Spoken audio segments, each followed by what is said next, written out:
Something which is really important to know in MATLAB is operating element-wise.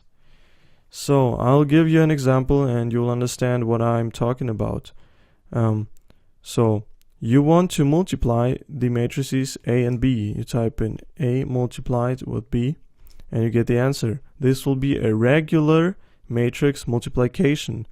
However, now you want to multiply elements by element. So the first element of B is going to be multiplied with the first element of A, and the second element of B is going to be multiplied with the second element of A, and so on.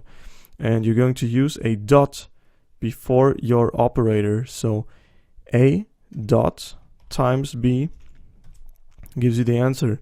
The same goes for taking the square of A.